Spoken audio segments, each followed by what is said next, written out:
রব্বুল আলামিন বলেন, হযরত মরিয়মের নাম একবার দুইবার না, কতবার কোরআনে উচ্চারণ আছে।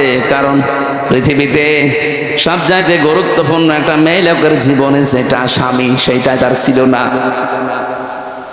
মা বোনেরা বিভিন্ন জায়গায় যারা বসে আছেন, স্বামী যাদের নেই তারা কিন্তু টের পাচ্ছেন কি জিনিস হারিয়েছি। আর আমরা তো এই সমাজে দেখতে পাই যাদের স্বামী নেই, কত মানুষ তাদের দিকে বিভিন্ন নজরে তাকায়। তারা যে কত অসহায়, কত রকমের উলটপালট কথা শোনা লাগে এই সমাজে। রাস্তা দিয়ে হেঁটে গেলেও একটা মানুষ আশেপাশে মন্তব্য করে যে ওই যে যাচ্ছে, ওর বাংলায় বললাম না আমি, বলে না। এই জন্য স্বামী যাদের আছে কদর করবেন, সম্মান করবেন। বিশ্ব নবী জানিয়েছেন, কোন স্ত্রী যদি অবস্থায় মারা যেতে পারে যে তার স্বামী তার উপরে রাজি ছিল, আল্লাহ পাক পেছনে কিছুই দেখবেন না, তারে মাফ করে দেবেন। আরো জোরে বলেন সুবহানাল্লাহ। মেয়ে লোকের দেখি না এইসব নেই, আরো গল্প করে মানুষের কাছে যে এলাকায় সবাই আমার ভালো বলে, শুধু খোকার বাপ আমারে দেখতে পারে না। তোর এলাকায় সবাই ভালো বলার দরকার কি? ভালো বলা লাগবে তো এইটা, এক কথা বলেন না কেন? এই যদি তোরে ভালো না বলে, তামাম দুনিয়া ভালো বললেও আল্লাহ রাজি হবে না। এই জন্য মেয়ে লোককে যদি মরে যায়, স্বামী যদি লাশের পাশে দাঁড়িয়ে বলতে পারে না আমার স্ত্রী কিন্তু সত্যি আমার মন মতো, আমি তার উপরে 100 ভাগ খুশি, আল্লাহর কসম ওই মেয়ে লোকের ছোটখাটো আমলগুলো আল্লাহ মাফ করে দিয়ে নিজেও খুশি হয়ে যাবেন। এখানে আমরা যারা স্বামী আছি, মন থেকে বলতে পারবেন যে আমার স্ত্রীর উপর আমি 100 ভাগ খুশি। এরকম স্বামী হাত তোলেন তো, হ্যাঁ দাসে হাত তোলো। প্রতিদিন 2 বার করে ঝগড়া করো, আবার হাত তোলো না। ওইরকম মহিলা আছে, রাজশাহী থাকতে পারে, সব আল্লাহর ওলি। এখানে সম্মানিত মা বোনেরা, আলহামদুলিল্লাহ আমি অন্যান্য জেলার তুলনায় আজকে 2 জন স্বামী পেলাম, তারা হাত তুলেই জানিয়েছে যে আমার স্ত্রীর উপরে 100 ভাগ রাজি। আল্লাহ যেন ওই স্ত্রীর মতো আমাদের সবার স্ত্রীকে বানিয়ে দেয়। তাহলে আমি যেটা বলছিলাম, এই পৃথিবীর ময়দানে একজনের দাম বাড়ার পেছনে আর একটা জিনিস দায়ী বা তার পেছনে কাজ করে, হন্না লিবা সল্লাকুম ওয়া আনতুম লিবাসুল্লাহুন্না। স্বামী স্ত্রী একে অন্যের পোশাক। কি পোশাকের কাজ? কি পোশাকের প্রায় 27টা কাজ আছে। 1 নম্বরে পোশাকের কাজ হচ্ছে, পোশাক মানুষের লজ্জাস্থান ঢেকে রাখে। কথা বলেন কেন? স্বামী স্ত্রী 2 জনের কিন্তু এই চরিত্র হওয়া লাগবে, একে অন্যের দোষ গোপন করে রাখবে। আর আমরা না, পরিবারের দোষ আরো বিভিন্ন জায়গায় একে অন্যেরটা বলে বেড়াই। 2 নম্বরে পোশাকের কাজ হচ্ছে, পোশাক মানুষের সম্মান বৃদ্ধি করে। বলেন তো, এখানে আমি যে পোশাক পরে এসেছি, এ কারণে আপনারা আমার উঠতে দিলেন। আমি যদি ন্যাংটা হয়ে আসতাম, যত বড় আমির হামজা হোক উঠতে দিতেন, বলতেন নাউজুবিল্লাহ আস্তাগফিরুল্লাহ। হযরত শেখ সাদী রহমাতুল্লাহ আলাইহি, ওনার কিতাব 2টা প্রসিদ্ধ কিতাব আর বস্তা আমি পড়েছিলাম ওই জামানায়। এটা বাংলায় বের হয়েছিল, উর্দুতে আছে, ফার্সিতে আছে। ওই সময় যেহেতু উর্দু পড়তাম কওমি মাদ্রাসায়, গোলিস্তার বস্তা 2টা বই আমি মাঝে মাঝে পড়েছিলাম। একটা ঘটনা আমার মনে পড়ছে। উনি একবার ছেঁড়া জামা কাপড়, স্বাভাবিকভাবে থাকতেন এমনিতে, কবি মানুষ তো, কবি যারা দেখবেন ওরা ওই রকমই থাকে, স্বাভাবিক জীবনযাপন করতেন, সেরকম হাই ফাই পোশাক পরতেন না। এক দাওয়াতে গিয়েছেন, মানুষ তার চিনতে পারে নাই, খাবারও দিতে চায় না, অথচ পরে ওই অনুষ্ঠানে তিনি সেই রকম উন্নত পোশাক পরে, রাজকীয় পোশাক পরে এসেছেন। লোকজন মনে করছে কে না কে, তাড়াতাড়ি নিয়ে তারে খাবারে বসিয়েছে। যত রকমের খাবার তার প্লেটে দিয়ে বলছে নেন। উনি খাবার খাওয়া বাদ দিয়ে একটা একটা করে সব পকেটে তুলছে। লোকজন বলছে আপনি পাগল হয়ে গেছেন। বলে না, পাগল তোমরা, এতক্ষণ পর্যন্ত আমি এসেছিলাম, সম্মান আমাকে করনি, করেছো আমার এই পোশাককে। এই জন্য পোশাককে খাবার খাওয়াচ্ছি, যে খা, আমার দাম নেই, দাম তো তোর। পোশাক এটা কিন্তু মানুষের দাম সম্মান মর্যাদা বাড়িয়ে দেয়। স্বামী স্ত্রীর সম্পর্ক হওয়া দরকার ঠিক ওই রকম। রব্বুল আলামিন এমনিতেই হন্না লিবাসুল লাকুম দেননি, ওয়া আনতুম লিবাসুল লাহুন্না। পৃথিবীর প্রতিটি জিনিসের পেছনে একজন দায়ী থাকে যে তাকে উপরে ওঠার জন্যে। মক্কার দাম যেহেতু কাবার জন্যে, মদিনার দাম নবীজির জন্যে। স্বামী স্ত্রীর দাম স্ত্রী স্বামী, স্বামী স্ত্রীর জন্যে। রমজানুল মুবারকের দাম হচ্ছে কোরআনের জন্যে। রব্বুল আলামিন বলেন এমন কোরআন আমি দিয়েছি হুদাল লিন্নাস, এটা মানুষকে হেদায়েত দেবে। কোরআনের সেই ক্ষমতা এখন আর নেই। আর একজন মেয়ে লোকের সদর, মুখমণ্ডল, হাতের কবজি আর পায়ের পাতা বাদ দিয়ে পুরা শরীর ঢেকে রাখা লাগবে। কেউ যদি এই তিনটা জায়গা বাকি রেখে অন্য কোনো জায়গায় কাপড় না দেয়, আর মাথায় কাপড় দেয়নি, স্বামী বাদে পৃথিবীর অন্য কেউ দেখলো আপনার কবিরা গুনাহ হবে। তাহলে মেয়েদের সদর কতটুকু? হানাফি মাযহাব অনুযায়ী মুখমণ্ডল, হাতের কবজি আর পায়ের পাতা বাদ দিয়ে পুরা শরীর ঢেকে রাখা লাগবে। পুরুষের সদর যদি নাভি থেকে হাঁটু পর্যন্ত ঢেকে রাখে তাহলে তার ফরজ আদায় হয়ে যাবে। বাকি শরীরে কাপড় চোপড় না থাকলেও অসুবিধা নেই, তারপরও খালি গায়ে থাকা ঠিক না জনসম্মুখে। আমি কথা বোঝাতে পেরেছি? মেয়েরা যারা আশপাশে বিভিন্ন জায়গায় এসেছেন, সম্মানিত মা বোনেরা, পোশাক এটা কিন্তু গুরুত্বপূর্ণ একটা পাঠ। আল্লাহ রাব্বুল আলামিন কোরআনে কারিমে পোশাকের ব্যাপারে তিনি কথা দিয়েছেন, লেবাসুত তাকওয়া দিয়েছেন। যেন মেয়েদের লেবাস পোশাক যেটা তাকওয়ার, ওইটা হচ্ছে সালোয়ার কামিজ। আপনারা যারা স্বামী আছেন, বড় ভাই আছেন, বাবা আছেন, যারা বানিয়ে দেন, সালোয়ার কামিজ বানিয়ে দিলে এটা সর্বোত্তম পোশাক। আপনি মদিনার মিউজিয়ামে যেয়ে দেখবেন, ওখানে এখনো হযরতে ফাতেমাতুজ জোহরার একটা পোশাক আছে। ওইটা কিনা আমি জানি না, কিন্তু একটা সিস্টেম আছে টাঙানো, হাত পর্যন্ত হাতা, পা পর্যন্ত লম্বা। মেয়েরা যারা এসেছেন, আপনার স্বামীকে, আপনার বাবাকে বলবেন যে সালোয়ার কামিজ বানিয়ে দিন। সে যে বয়সেরই হোক, অসুবিধা নেই। এ 10 বছর হলেই কি আর 70-80 বছর হলেই কি, কোনো অসুবিধা নেই। শাড়ি পরে পর্দা আদায় হয় না, নামাজ হয় না। কারণ মাথায় শাড়ি দিয়ে যদি কেউ নামাজ পড়তে যায় আর একবার যদি পড়ে যায় কাপড়, সেজদা দিতে গিয়ে চুল বেরিয়ে যায়, আপনার ফরজ নামাজ শেষ। আমি কথা বোঝাতে পারলাম? সুতরাং এমন পোশাক পরা লাগবে যেন নামাজের সময়ও কাজে লাগে, বাইরে হঠাৎ কোনো পর পুরুষের সামনে পড়ে গেলেও যেন পর্দার মতো ফরজ বিধান লঙ্ঘন না হয়। হ্যাঁ, মুখমণ্ডল, হাতের কবজি, পায়ের পাতা খোলা রাখা জায়েজ আছে, কিন্তু সর্বোত্তম পর্দা হচ্ছে এগুলো ঢেকে রাখা, হাত মোজা, পা মোজা দিয়ে, যেটা আজিমাত বলা হয়। কিন্তু রুখসাত হিসাবে আপনার মুখমণ্ডল, হাতের কবজি, পায়ের পাতা এইগুলো খোলা রাখতে আপনার ছাড় দেওয়া আছে। এজন্য আশা করছি আমরা এখন থেকে সামনে মেয়েদেরকে, মাদেরকে, বোনদেরকে এরকম পোশাক বানিয়ে দেব। মারা, বোনরা, বউরাও আপনারা স্বামীকে এটা বলবেন যে আমার হাত পর্যন্ত হাতা দিয়ে বানিয়ে দেন, পা পর্যন্ত লম্বা, নিচে ছায়া থাকবে বা পায়জামা থাকবে, ভেতরে ব্লাউজ গায়ে দেওয়া লাগবে, ওপরে একটা ওড়না দেবেন, এমন সেলাই করে নেবেন দরকার হয় দর্জি দিয়ে, যেটা শুধু মাথাটা আর মুখটা এতটুকু বেরিয়ে থাকবে, মুখটা পুরাটা ঢেকে যাবে। এমন সিস্টেম পাওয়া যাচ্ছে এখন। পর্দার এই যে পোশাকটা, এটা কি আল্লাহ খেলা করার জন্য দিয়েছে? কত বড় গুরুত্বপূর্ণ জানেন? আজ যে হাজারো জায়গায় জেনা হয়, পরকীয়া প্রেমে মানুষ লিপ্ত হয়, শুধুমাত্র এই পোশাক আশাক ঠিক না থাকার কারণে। গ্রাম অঞ্চলে হয়তো এসব নেই, হ্যাঁ, সবে চলে না। রমজানুল মুবারকে যেহেতু এক রাত, আমরা আজকে 1 ঘন্টা জেগে থাকবো। 11 মাসে 70 ঘন্টা জেগে রাখার সওয়াব আল্লাহ দান করবে। এই যে এই সওয়াবটা কেন? রমজানুল মুবারক এটা কিন্তু 1500 বছর আগেও ছিল। তখন এরকম 70টা সওয়াব হতো? বলেন, হয়তো না। পৃথিবীতে এক একটা জিনিসের দাম বাড়ার পেছনে একটা জিনিস দায়ী থাকে বা কাজ করে। কাবা শরীফ আছে, এই জন্য মক্কার দাম বেশি। কি কথা বলেন? কাবা শরীফ যদি বাংলাদেশে হয়তো, বাংলাদেশের দাম বেড়ে দিত। মদিনায় নবীজির রওজা আছে, এ কারণে মদিনার দাম আল্লাহ বাড়িয়ে দিয়েছেন। এখানে যারা হজ করেছে বা করবেন, আমরা জানি মদিনায় কিন্তু যাওয়া লাগে না হজে। মানে হজে যাওয়ার জন্য মদিনায় যাওয়া শর্ত না। যে কয়টা কাজ আছে হজের, সব মক্কায় শেষ। বুঝতেছেন? মদিনা যাওয়া লাগে?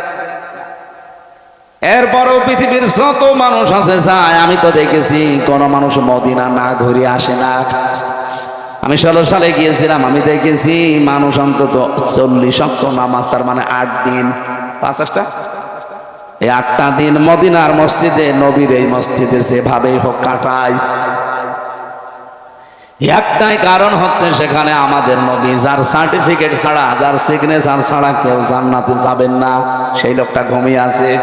মুহাম্মাদুর, জবান খুলে পড়েন, মুহাম্মাদুর রাসূলুল্লাহ। রমজানের দাম বাড়ার পেছনে একটা কারণ আছে, তার নাম রমজান। নাম কি? শাহরু রমাদান আল্লাযী উনজিলা ফীহিল কুরআন। আল্লাহ বলেন এই সেই রমজান মাস, যে মাসে কোরআন নাযিল করেছি। তার মানে আয়াত থেকে প্রমাণ হয় রমজান কিন্তু এর আগেও ছিল। রমজান মাসের দামটা বাড়ার পেছনে যে কারণে যে বললাম, আজকের মাহফিলে যারা এসেছেন 11 মাস 70টা মাহফিল শুনে যে সওয়াব পেয়েছেন, আজকে তাই পাবেন খালি রমজানের কারণে। কারণ রমজানে আল্লাহ কোরআন নাযিল করেছেন। রমজানের দাম বাড়ার পেছনে কারণ কি বুঝলাম? কোরআন। বলেন বলেন, আরো জোরে বলেন। আগেকার জামানায় যারা পীর সাহেব সন্তান, বিভিন্ন দরবারে মানুষ যেত আল্লাহকে পাওয়ার জন্য, তারা কোরআন শরীফ তুলে দিত, এই নেন আল্লাহকে পেয়ে যাবেন। তারা কোরআন পড়তো, বুঝতো আমার আল্লাহর পরিচয় তারা পেয়ে যেত। এখনকার জামানায় দেখি অধিকাংশ দরবারে সিস্টেম আর নেই। এখন গেলে কোরআন শরীফ আর দেয় না, জিকির দেয়, হো হো করবি যা। আপনি ব্রাহ্মণবাড়িয়া, চট্টগ্রাম, বিশেষ করে কুমিল্লা, এই লাইনগুলোতে আপনি যে দেখবেন যত দরবার আছে, অধিকাংশ দরবারে গেলে কোরআন শরীফ দেয় না। আমার তাহেরি ভাই এক পীর, ওখানে লেখা আছে আল্লামা পীর মুফতি গিয়াসউদ্দিন আত-তাহেরি রহমতুল্লাহ, তো মরিন রহমতুল্লাহ বলা ঠিক হবে না, মাদ্দাজিল্লুহুল আলিয়া।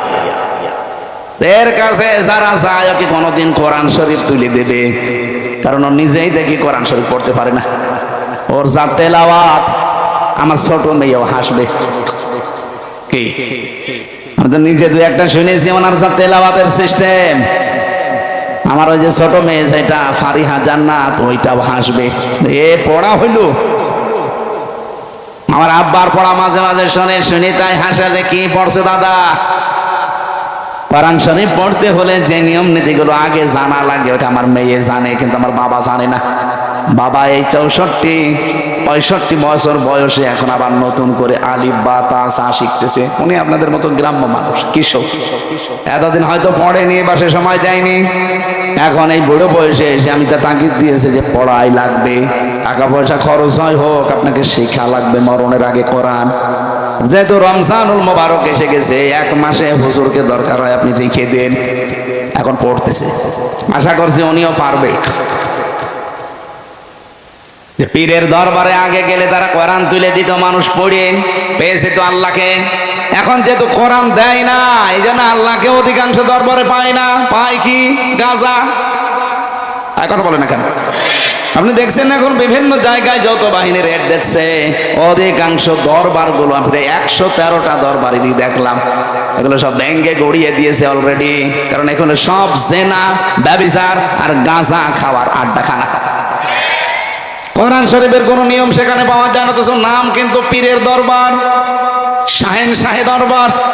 ওখানে বছরে বছরে ওরস শরীফ হয়, নওরোজ শরীফ হয়, খসরোজ শরীফ হয়, গোসল শরীফ হয়। 1 বছর পীর সাহেব গোসল করে না, ওই একদিন এসে গোসল করবে।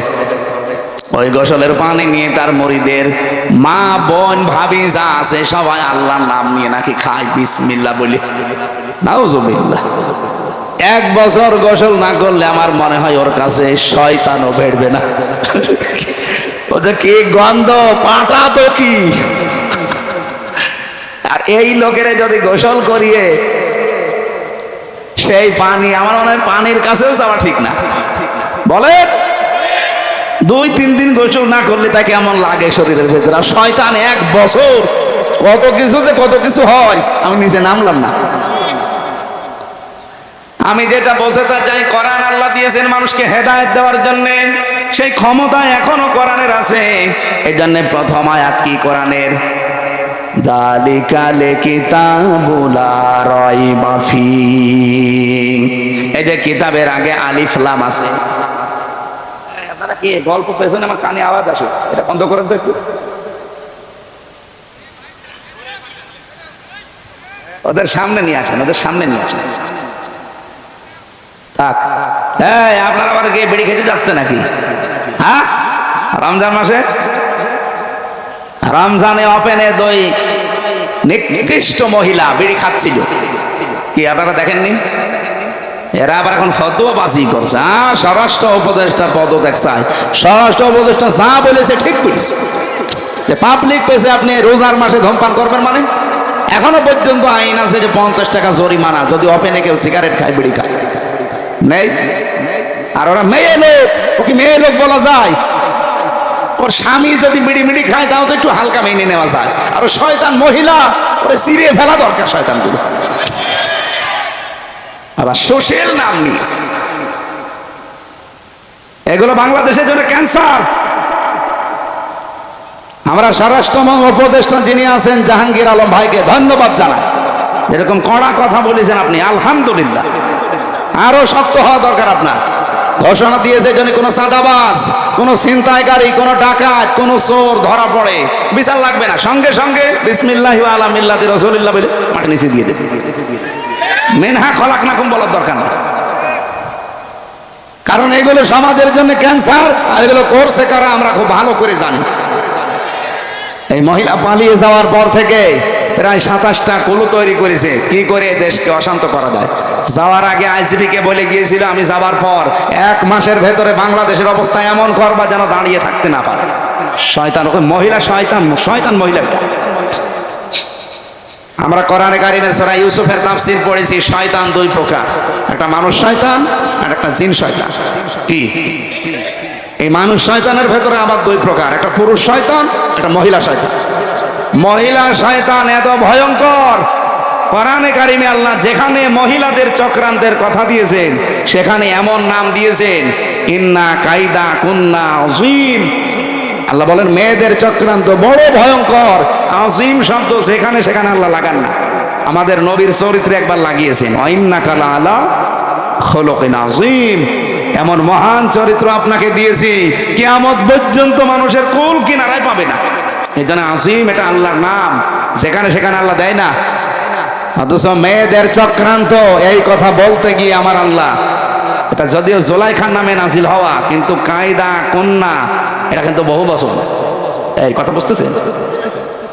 এই বহু বচন দেওয়ার কারণ কি? কারণ জুলাইখায় শুধু শেষ না, যুগে যুগে জুলাইখার এরকম হাজারো ভাই বোন আসবে দুনিয়ায়। কে বলেন?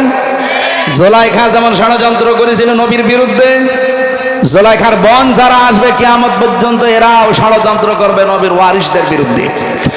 সেরকম জুলাইখা আমরা একটা পেয়েছিলাম। আলেমদের নামে বদনাম দিয়েছে, আলেমরা নাকি ধর্ষক। আল্লামা সাঈদীর নামে পর্যন্ত ধর্ষণ মামলা দিয়েছে।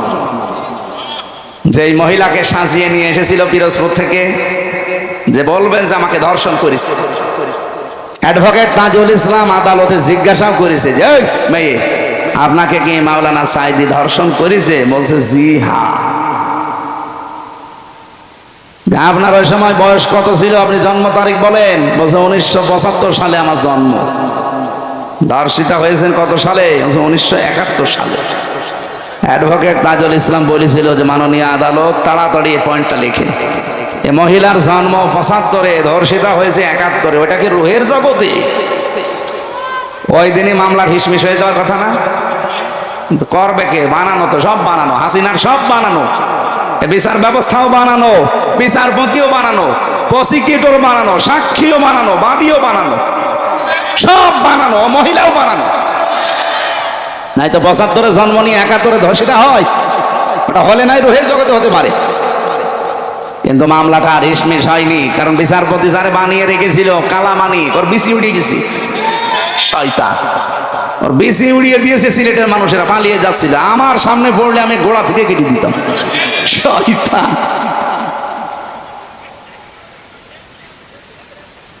সেদিন আমার গাজীপুরে মাহফিল ছিল, আমি সেই রুমে ছিলাম, ফাঁসির কন্ডেম ছেলে, ওর পাশের রুমে আমি ছিলাম 16 নম্বরে, 15 নম্বরে, ওনাকে এখন 16 নম্বরে আছে। কারারক্ষী আমার বলছে, হুজুর ওই শয়তান আমার আন্ডারে আছে। আমি বললাম খাবার খুব কম করে দিবে। ওর বিসি উড়ে গেছে, যাক ও বিসি দিয়ে কি করবে, ওর বিসির কোনো কাজ আছে? শয়তান আল্লামা সাইদিকে বলে ফাঁসি দিতে পারলাম না, এই জন্য আমার জীবনের বড় আফসোস। ওরে পিটিয়ে মেরে ফেলা দরকার। শয়তান কলার পাতায় শুয়েছিল, এই কথা বলেন। কি দৃশ্য দেখেছেন? কলার পাতায় শুয়ে থাকার সময় মাথায় আবার টুপি দিয়েছে। শয়তান যাতে মাতাল হলো তারা ঠিক ছিল। কলার পাতায় তো শুয়ে আছে, মাথায় টুপি দিয়েছে, আর বেল্ট কি মাজা চলে না, আবার বেল্ট দিয়েছে, গলায় গামছা দিয়ে টানতে টানতে নিয়ে আসছিল সিলেটের মানুষগুলো। কত মানুষ ডিম মারছিল, পচা ডিম। দেখেন না আদালতে, আল্লাহ বলেন আযাব মুহিন, এটা অপমানজনক শাস্তি। আলেমদের বিরুদ্ধে যত নিকৃষ্ট কাজ এই শয়তানগুলো তালিকা বানিয়েছিল 116 জন আলেমের, এরা নাকি ধর্ম ব্যবসায়ী, তার ভেতরে আমার নাম 10 নাম্বার। সুবহানাল্লাহ, নাউজুবিল্লাহ।